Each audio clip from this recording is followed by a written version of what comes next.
living in Canada, and we've been warning you about this, but who cares? Let's talk about it again, because, it wasn't a problem 12 years ago when we were warning you, but it's gotten so big now. We don't even know if the shit pile's gotten so big. We don't even know what to put more on. We have no... Anyways, let's get to it. Here it is, folks. And it's coming from our friends over at Better Dwelling. Canadian real estate inventory grew more than 2 times the rate of sales. What does this mean? Well, it means a lot of things, but and it's basically there's an oversupply on the market. So new listings of homes for sale on MLS by city for July. And no, this is an article from a few hours ago. I'm reading it now because they get the statistics a little bit later. So there it is, Toronto. Look at the oversupply that's happening, and you're seeing the oversupply from 2024, 2023. And right across Canada, we're seeing a oversupply on the markets, and it's just going to get worse as Canadian real estate sellers must have been expecting a lot more activity last month. New listings hit 83,607 homes, up in July 12.7% from last year, and the annual growth rate was more than double, 4.8% increase in sales over the same period, generally easing conditions across the country. However, not all markets have seen a lofty inventory gains. So there it is.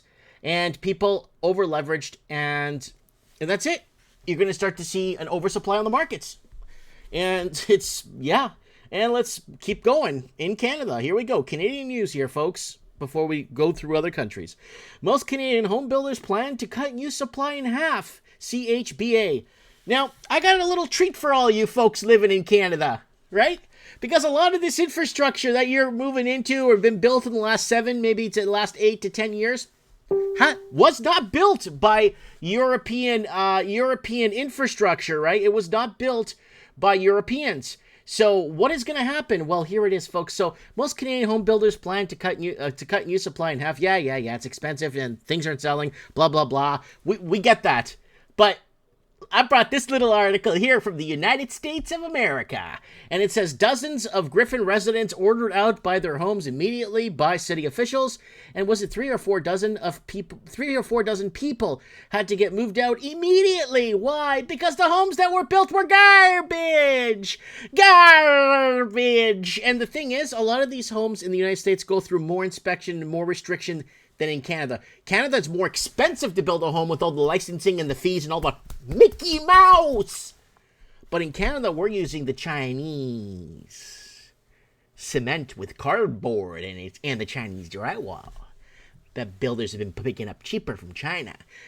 So here it is from Griffin. Dozens order out of their homes immediately, and an inspection on Thursday revealed critical safety issues, including rat infestation, structural issues, mold, and other hazards, residents said. And that's what's happening. So if you think you're off the hook, Canada, watch out.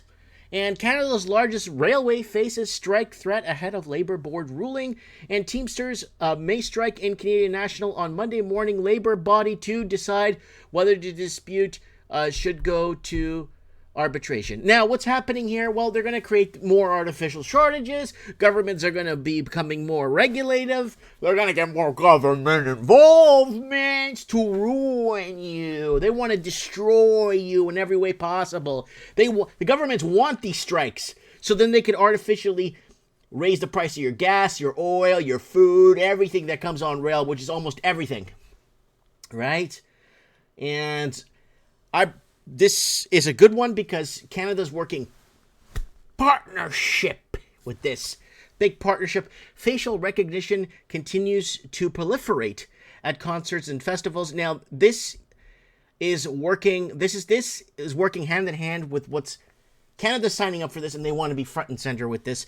And the trend of employing facial recognition devices in any place where a large number of people gather and circulates, such as airports, stadiums, and even the high streets, is becoming clear and evident. The entertainment industry is no exception, with proliferation continuing at a pace at concert venues and festivals. So they are looking for face monitoring systems, and face monitoring if you're in a good mood, bad mood. We covered that, what's happening on the trains in Germany. The facial recognition could tell if you're in a bad mood, a good mood, or if you hate your food today, or you have to go to the bathroom.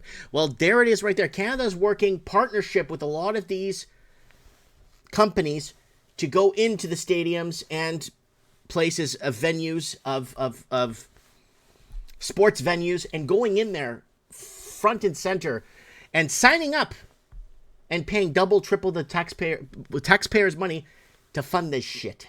And it's becoming, I'm telling you, the bread and circuses are coming to an end. It's gonna hurt here up here for Canada. I'm telling you guys what's going down, and I've been telling you guys what's been going down for the longest time now. And here we are, folks. We are here at the pinnacle, August 2024.